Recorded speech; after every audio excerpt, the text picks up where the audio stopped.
வணக்கம். இன்று பிரதோஷம்.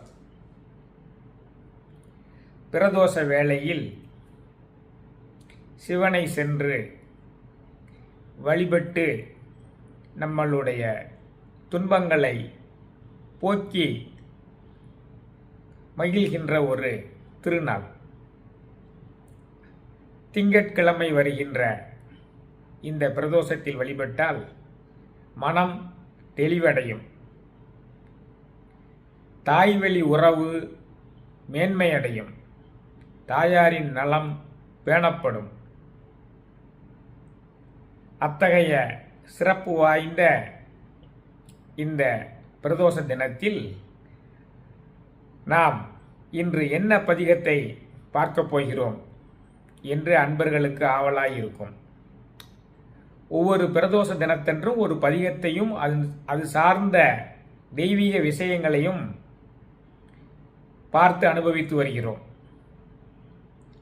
திருஞான சம்பந்த பெருமான் அருளிய மறையுடையாய் தோளுடையாய் வார்சடை மேல் வளரும் பிறையுடையாய் பிஞகனே என்றுனை பேசினல்லால் குறையுடையார் குற்றம் ஓராய் கொள்கையினால் உயர்ந்த நிறைவுடையார் இடர்களைவாய் நெடுங்களம் மேயவனே என்ற இந்த அற்புத பதியத்தில் வரக்கூடிய பாடல்களை ஒவ்வொன்றாக பார்த்து வருகிறோம்.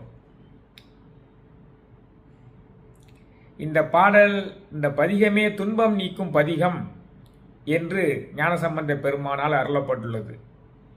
தினந்தோறுமே இந்த 11 பாடல்களையும் பாடலாம். அதில் ஒவ்வொரு பாடலாக ஒவ்வொரு பிரதோஷத்தன்றும் நாம் சொல்லி வந்திருக்கிறோம். இன்று 8வது பாடல்.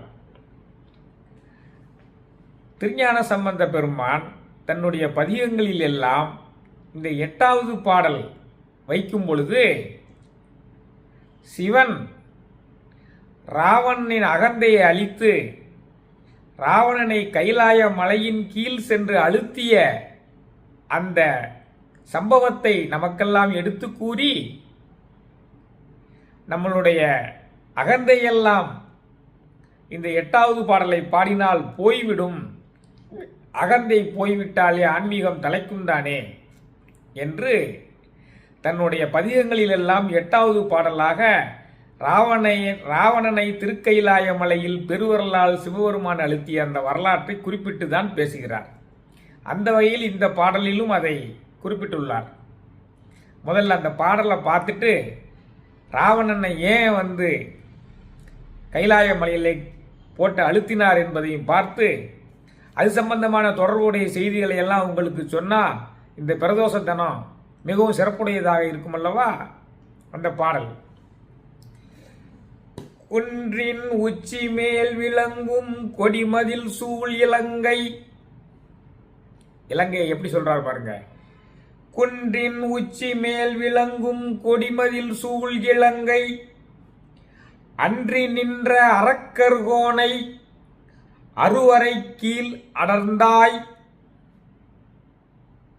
என்று நல்ல வாய்மொழியால் ஏத்தி ராப்பகலும் நின்று நைவார் இடர்களைவாய் நெடுங்களம் மேயவனே. அகந்தை கொண்ட ராவணனை, அந்த ராவணன் வாழ்கின்ற இடம் உலகத்திலேயே உயரமான இலங்கை தீவில் உள்ள ஒரு மலை. அதில் கொடியிருக்கும். அந்த மலையில் வாழ்ந்து கொண்டிருக்கின்ற, அந்த தீவில் வாழ்ந்து கொண்டிருக்கின்ற அந்த ராவணனுடைய அகந்தையை அழிப்பதற்காக அவனை கைலாய மலையின் கீழ் சென்று அழுத்தியவனே என்று நினைந்து தினந்தோறும் இரவும் பகலும் உன்னை நினைந்து வழிபடுபவர்களுடைய இடர்களையெல்லாம் நீக்குபவனே, திருநெடுங்களம் என்ற ஊரில் எழுந்தருளியிருக்கின்ற ஆதிசிவனே என்று வழங்குகிறார். இதுதான் பொருள். ராவணனை திருக்கைலாய மலையில் சென்று ஏன் அழுத்தினார்? ராவணன் யார்? பலமுறை சொல்லி இருந்தாலும் புதிதாக சேனலை பார்ப்பவர்களுக்காக சொல்ல வேண்டியிருக்கிறது. ராவணன் யார்? குபேரனின் கசின் பிரதர், பிரம்மாவினுடைய பூட்டன். இந்த ராவணன் பிரம்மாவின் மகன் புலஸ்தியன், புலஸ்தியன் மகன் விஸ்வரசு. அந்த விஸ்வரசுக்கும் கேகசி என்ற அசுரகுல பெண்ணுக்கும் பிறந்தவன் தான் இந்த ராவணன். சரி, பிரம்மாவின் மகன் புலஸ்தியன், புலஸ்தியன் மகன் விஸ்வரசு, விஸ்வரசுக்கும் லவி தேவி என்ற தேவலோக பெண்ணுக்கும், லவி தேவி ஒரு முனிவரனுடைய மகள், பிறந்தவன் தான் குபேரன். குபேரன் தான் இலங்கை தீவை ஆண்டு கொண்டிருந்தான் ராவணனுக்கு முன்னால. பிரம்மா தன்னுடைய பூட்டனுக்காக வேண்டி புஷ்ப விமானத்தை அவனுக்கு பரிசாக கொடுத்து அதை பயன்படுத்துமாறு கேட்டுக்கொண்டார். தேவலோகத்திலிருந்து வந்ததுதான் அந்த புஷ்பக விமானம். குபேரன் தான் இலங்கையை ஆண்டான். குபேரன் யாரு? தேவ வம்சம். ராவணன் யாரு? அரக்க வம்சம். ஏன்னா விஸ்வரசுக்கும் கேகசி என்ற அரக்க வம்ச பெண்ணுக்கும் பிறந்தவனால அரக்க குணம் உடையவனாக இருந்தான். அப்போ நல்லவர்களை தீயவர்கள் வெற்றி கொள்வது இயற்கைதானே. அந்த குபேரனை அடித்து விரட்டிவிட்டு இலங்கை தீவையும் அந்த புஷ்ப விமானத்தையும் கைப்பற்றி கொண்டான் இந்த ராவணன். குபேரன் சென்று பன்னெடுங்காலம் சிவனை நோக்கி தவம் இருக்க சென்று விட்டான். அவனுடைய தவத்தில் மகிழ்ந்த சிவன் அவனை வடக்கு திசைக்கு அதிபதியாக ஆக்கி, செல்வத்துக்கு அதிபதியாக ஆக்கி, கைலாய மலைக்கு அருகிலேயே அழகாபுரி என்ற ஒரு நகரை நிர்மாணித்து அங்கு இருக்குமாறு செய்து விட்டான். அப்ப குபேரன் பக்தனாக அப்படி சென்று விட்டான். வடக்கு திசையினுடைய காவல் தெய்வம், செல்வத்தினுடைய அதிபதி. அவனிடமிருந்து பெற்ற இலங்கை தீவையும் புஷ்பக விமானத்தையும் ராவணன் பயன்படுத்தி கொண்டிருந்தான். அவன் அகந்தை கொண்டிருந்தான். அப்போ புஷ்ப விமானத்தில் ஒருவரை வலம் வரும் பொழுது திருக்கைலாய மலையை எதிர்கொள்ள நேரிட்டது. அப்ப திருக்கைலாய மலையின் காவல் தெய்வமான நந்தி தேவர், ஆதிசிவன் தங்கியிருக்க இடத்தில் நீ மேலே சென்று பறக்கக்கூடாது அப்பனே, புஷ்ப விமானத்தை கீழே கொண்டு சென்று கைலாய மலையை சுற்றி செல்வதுதான் உனக்கு மதி சாலச் சிறந்தது என்று அறிவுரை வழங்குகிறார். அகந்தை கொண்ட ராவணன் கேட்பானா? கைலாயத்தையே தூக்குகிறேன் பார் என்று சொல்லி, எத்தனை கை வச்சிருந்தான்? 10 தலை.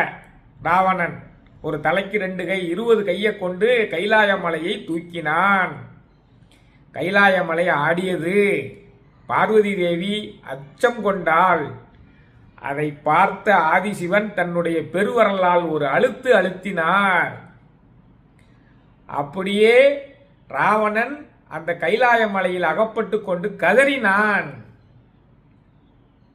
பாடம் கற்பித்தால் தானே அகந்தை போகும். அகந்தை போய்விட்டது. அப்பனே சிவனே ஆதி சிவனே என்று சாமகானம் பாடினான்.